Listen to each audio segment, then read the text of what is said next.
السلام علیکم ورحمۃ اللہ وبرکاتہ۔ جیسا کہ آپ سب جانتے ہیں کہ نماز کلاسز چل رہی ہیں، تو نماز کے لیے طہارت کا ہونا لازمی ہے، اور کن کن حالات اور واقعات میں انسان پر غسل واجب ہے اس کے بارے میں ہم بات کر رہے تھے۔ تو حائضہ عورت جو ہوتی ہے، جس کو پیریڈز آئے ہوں، اس دوران عورت کے ساتھ کسی بھی قسم کا فزیکل ریلیشن قائم کرنا منع ہے۔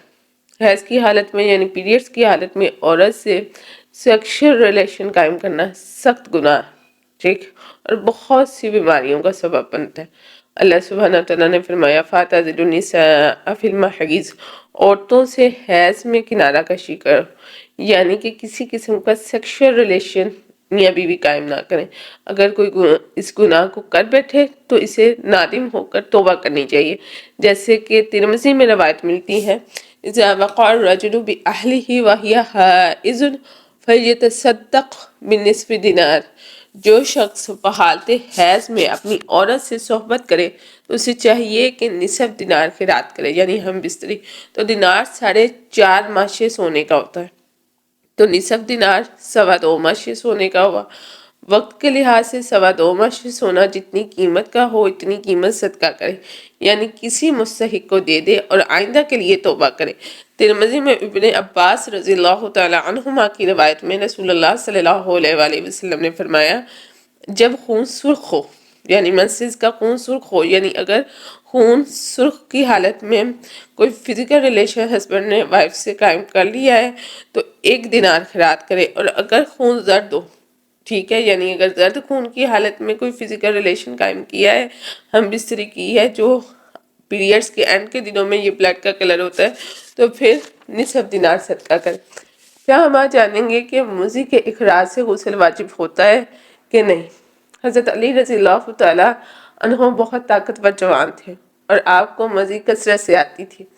یہ جو ہے مردوں کا مسئلہ، تو آپ کو مسئلہ معلوم نہیں تھا اخراج منی پر غسل واجب ہوتا ہے یا نہیں۔ بس رسول اللہ صلی اللہ علیہ وسلم کے داماد تھے، اس لیے جو ہے شرم کی وجہ سے دریافت کرنے میں یا پوچھنے میں ہچکچاہٹ تھی، تو اپنے دوست حضرت مقداد رضی اللہ تعالی عنہ سے کہا کہ وہ رسول اللہ صلی اللہ علیہ وآلہ وسلم سے پوچھے، تو آپ صلی اللہ علیہ وسلم نے فرمایا اخراج مضی پر غسل واجب نہیں ہوتا، بلکہ صرف وضو کر کے نماز پڑھ لینی چاہیے۔ بلوغ المرام کی حدیث ہے۔ تو مضی، منی اور ودی کا فرق کیا ہے؟ مضی اس چپکتے ہوئے لیسدار پانی کو کہتے ہیں جو کہ فزیکل ریلیشن کے دوران جو ہے انسان کی خارج ہو۔ عام طور پر نوجوان اور طاقتور انسانوں کو جو ہے اس کا اخراج ہوتا ہے۔ منی کہتے ہیں کہ دفق سے خارج ہونے والا مادہ جس سے انسان پیدا ہوتا ہے، اور اس کے اخراج سے آدمی پر غسل فرض ہو جاتا ہے۔ ودی وہ گاڑھا سفید پانی ہے جو پیشاب سے قبل یا بعد خارج ہوتا ہے، اس کے نکلنے پر غسل کرنا ضروری نہیں ہوتا۔ اور جن عورتوں کو وائٹ ڈسچارج ہوتا ہے یعنی لیکوریا کی شکایت ہوتی ہے، اس سے بھی غسل نہیں ہوتا، ٹھیک ہے۔ حسب معمول نمازیں ادا کر لینی چاہیے، لیکن کسی کا کوئی زیادہ بیماری ہے تو وہ ایک جوڑا رکھ لے جو کہ نماز کے دوران استعمال کرے۔ تو بات یہ ہے کہ جب عورت کو مینسز ہوں تو اس کو چھونا اور اس کے ساتھ کھانا کھانا کیا جائز ہے؟ بہت سے لوگ یہ سوال کرتے ہیں۔ وعن انس ان اليهود كانوا اذا حاضت المرأة لم يواكلوها فقال النبي صلی اللہ علیہ وسلم اصنعوا كل شيء الى النکاح۔ مسلم کی حدیث ہے، حضرت انس رضی اللہ تعالی عنہ روایت کرتے ہیں کہ جب عورت حیض سے ہوتی، ٹھیک ہے، تو یہودی اس کے ساتھ نہ کھاتے تھے نہ ہی بیٹھتے تھے۔ تو رسول اللہ صلی اللہ علیہ وسلم نے فرمایا حائضہ کے ساتھ ہر کام کرو، یعنی اس کے ساتھ کھانا پینا، اٹھنا بیٹھنا، سونا جاگنا سب جائز ہے، سوائے جمع کے، یعنی سوائے سیکشل ریلیشن کے، یعنی حائضہ سے کھانا پینا، اٹھنا بیٹھنا، ملنا جلنا، اسے چھونا سب جائز ہے، سب باتیں جائز ہے، سوائے ایک بات کے، وہ ہے فزیکل ریلیشن۔ ان عائشہ قالت کان رسول اللہ صلی اللہ علیہ وسلم یعمرونی فاتذر فیباشرونی وانا حائض، متفق علیہ۔ بخاری اور مسلم کی حدیث ہے، حضرت عائشہ رضی اللہ تعالی عنہا روایت کرتے ہوئے کہتی ہیں کہ رسول اللہ صلی اللہ علیہ وسلم مجھے حکم دیتے کہ بحالت حیض میں ازار باندھ لو، یعنی تہبند باندھ لو، سو میں باندھ لیتی، بس آپ مجھے گلے لگاتے اور میں حیض سے ہوتی، یعنی کہ صرف اور صرف فزیکل ریلیشن جو کہ ایک ہسبینڈ وائف کے درمیان ہوتا ہے اس سے منع کیا گیا ہے، اس کے علاوہ کسی چیز سے نہیں۔ یہ بخاری اور مسلم کی حدیث ہے۔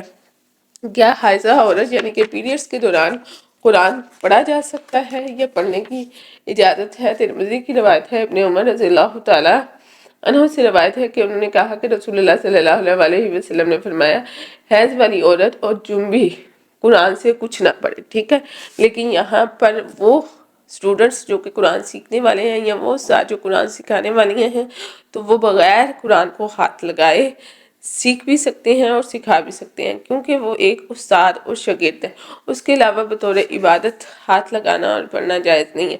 تو بات یہ ہے کہ خون استحاضہ کا مسئلہ، خون استحاضہ وہ خون ہوتا ہے جو کہ پیریڈز کے علاوہ عام دنوں میں بیماری کے تحت جو ہے خواتین کو جاری رہتا ہے۔ یہ ایک بیماری ہے، مرض ہے۔ جب عورت اپنے خون حیض کے دن پورے کرے پھر اسے غسل کر کے نماز وغیرہ شروع کر دینی چاہیے، کیونکہ خون استحاضہ کا حکم خون حیض کے حکم میں نہیں آتا۔ حضرت عائشہ رضی اللہ تعالیٰ عنہ سے روایت ہے کہ فاطمہ بنت ابی حبیش نبی کریم صلی اللہ علیہ وسلم کی خدمت میں آئیں اور آ کر کہتی ہیں، اللہ کے رسول مجھے خون استحاضہ آتا ہے اور میں پاک نہیں ہوتی اس خون کی وجہ سے، تو کیا میں خون حیض کے حکم کی طرح اس میں بھی نماز چھوڑ دوں؟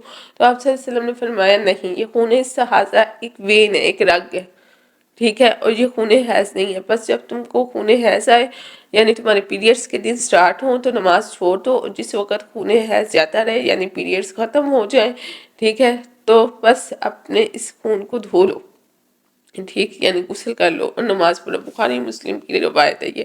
تو بات یہ ہے کہ مستحاضہ پاک عورت کی طرح ہے اور اس کو عام لوگوں کی طرح نماز پڑھنی ہوگی۔ ام حبیبہ بنت حبیش ایک مستحاضہ عورت تھی، یعنی جنہیں پیریڈز کے علاوہ عام دنوں میں بھی بلیڈنگ ہوتی تھی، تو نبی کریم صلی اللہ علیہ وسلم نے انہیں فرمایا توسعی لکل صلاۃ، ہر نماز کے لیے وضو کر لیا کرو، ٹھیک ہے، یعنی باقی لوگوں کے لیے تو رخصت ہے نا کہ وہ اگر وضو سے ہیں تو ایک وضو سے دو نمازیں پڑھ سکتے ہیں، لیکن جو حیضیہ عورت ہے وہ جو استحاضہ والی ہے وہ ہر نماز کے لیے نیا وضو کرے گی۔ حیض میں یعنی پیریڈز میں نماز نہیں ہوتی، لیکن پیریڈز کے علاوہ جن خواتین کو ایسا بیماری بلیڈنگ ہوتی ہے تو وہ ایک علیحدہ چیز ہے، وہ بیماری ہے، وہ پیریڈز نہیں ہے۔ اس کے لیے یہ ہے کہ غسل کر کے اپنے کپڑوں کو پاک رکھیں اور ہر نماز کے لیے نیا وضو کریں اور نماز پڑھیں۔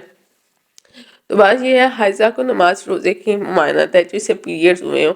بخاری و مسلم کی حدیث ہے، الیس اذا حاضت لم تصلی ولم تصم، کیا نہیں ہے یہ بات کہ جب عورت حیض سے ہوتی ہے یعنی پیریڈز ہوتے ہیں تو شرع اسے حکم دیتی ہے کہ نہ نماز پڑھے اور نہ روزہ رکھے۔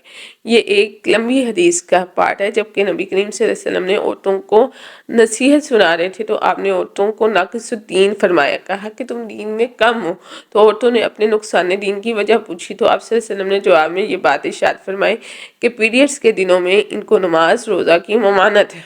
حائضہ کو بحالت حیض نماز اور روزے کی ممانعت ہے، لیکن طہارت کے بعد روزے کی قضا کرے گی اور نماز معاف ہے۔ یعنی پیریڈز کے دنوں میں جو نمازیں چھوٹ جاتی ہیں وہ اللہ تعالیٰ کا احسان سمجھ لیں اپنے اوپر کہ اللہ تعالیٰ نے نہیں کہا کہ آپ دوبارہ ان کی قضا دیں، لیکن جو روزے چھوٹ جاتے ہیں وہ پھر آپ کو عام دنوں میں رکھنے ہوں گے۔ اب یہ ہے کہ نفاس کیا چیز ہے۔ بچے کی ڈیلیوری پر جو 40 ڈیز تک خواتین کو بلیڈنگ ہوتی ہے، بلڈ آتا ہے، اسے نفاس کہتے ہیں۔ اس کی اکثر مدت جو ہے بلوغ المرام میں 40 ڈیز بتائی گئی ہے، یعنی اگر 40 ڈیز تک یہ بلیڈنگ رہتی ہے تو اس کا بھی خون حیض کی طرح ہی ہے اور اس کا حکم بھی حیض کی طرح ہے۔ یعنی نفاس والی عورت کو نماز پڑھنا اور قرآن کا ٹچ کرنا حرام ہے۔ پاک ہو کر روزہ کی قضا کرے، یعنی کہ اگر ان ڈیز میں روزے ہیں اور روزے نہیں رکھے گی لیکن عام دنوں میں پھر اس کی قضا دے گی، لیکن نماز معاف ہے۔ اگر 40 روز سے خون زیادہ جاری ہو یعنی کہ 40 دن بعد بھی بلیڈنگ ہو رہی ہے تو وہ پھر نفاس نہیں ہے، وہ استحاضہ ہوگا، اور استحاضے کا مطلب کیا ہے کہ اس میں پھر پاک ہو کر انسان نماز روزہ کرے، ٹھیک ہے۔ پھر ہم بات کریں گے غسل جنابت کے طریقے کی۔ حضرت عائشہ رضی اللہ تعالیٰ عنہا روایت کرتے ہوئے کہتی ہیں کہ جب رسول اللہ صلی اللہ علیہ وسلم غسل جنابت کا ارادہ فرماتے تو اس طرح شروع کرتے کہ پہلے دونوں ہاتھ اپنے دھوتے، پھر وضو کرتے جس طرح نماز کے لیے وضو کرتے ہیں، پھر انگلیاں پانی میں تر کرنے کے بعد جو ہے نکالتے اور ان سے اپنے بالوں کی جڑوں کا خلال کرتے، یعنی اپنے بالوں کی روٹس تک اچھی طرح پانی پہنچاتے، پھر اپنے دونوں ہاتھوں کے ساتھ 3 چلو پانی اپنے سر پر ڈالتے، یعنی 3 دفعہ پانی ڈالتے اور اس کے بعد اپنے تمام جسم پر پانی بہا لیتے۔ ٹھیک، بخاری مسلم کی حدیث ہے۔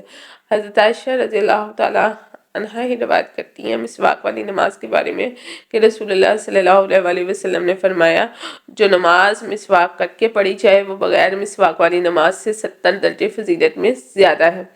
حضرت عائشہ رضی اللہ تعالی عنہا سے روایت ہے کہ رسول اللہ صلی اللہ علیہ وسلم رات کو اور دن کو سو کر اٹھنے کے بعد وضو سے پہلے مسواک کرتے تھے۔ ابو داؤد کی حدیث ہے۔ حضرت عائشہ رضی اللہ تعالی عنہا سے روایت ہے کہ رسول اللہ صلی اللہ علیہ وسلم نے فرمایا مسواک منہ کے لیے طہارت کا سبب ہے اور اللہ رب العزت کی رضامندی کا ذریعہ ہے۔ دارمی اور نسائی کی حدیث ہے۔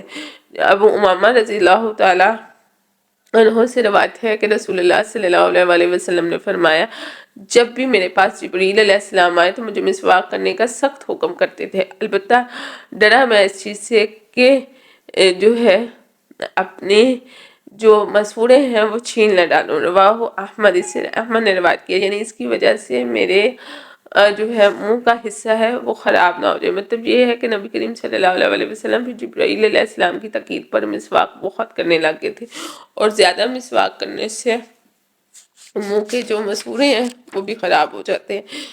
تو بہرحال مسواک کی بہت اہمیت ہے کیونکہ اس کو طہارت میں شمار کیا گیا ہے۔ روایت ابو سلمہ کی ہے، اس کو نقل کیا ہے زید بن خالد رضی اللہ تعالی عنہ نے کہا ہے کہ میں نے سنا رسول اللہ صلی اللہ علیہ وسلم سے کہ آپ نے فرمایا کہ اگر میں مشکل نہ جانتا کہ میری اپنی امت مشکل میں پڑ جائے گی تو میں نے نماز کے نزدیک مسواک کرنے کا حکم دیتا، یعنی کہ اگر مجھے یہ نہ ہوتا کہ مسواک واجب ہو جائے گی اور میری امت کو مشکل ہوگی ہر نماز کے لیے مسواک کرنے میں تو میں ہر نماز کے لیے مسواک کرنے کا کہتا ہے۔ یہ ترمذی کی حدیث ہے۔ وآخر دعوانا الحمدللہ رب العالمین۔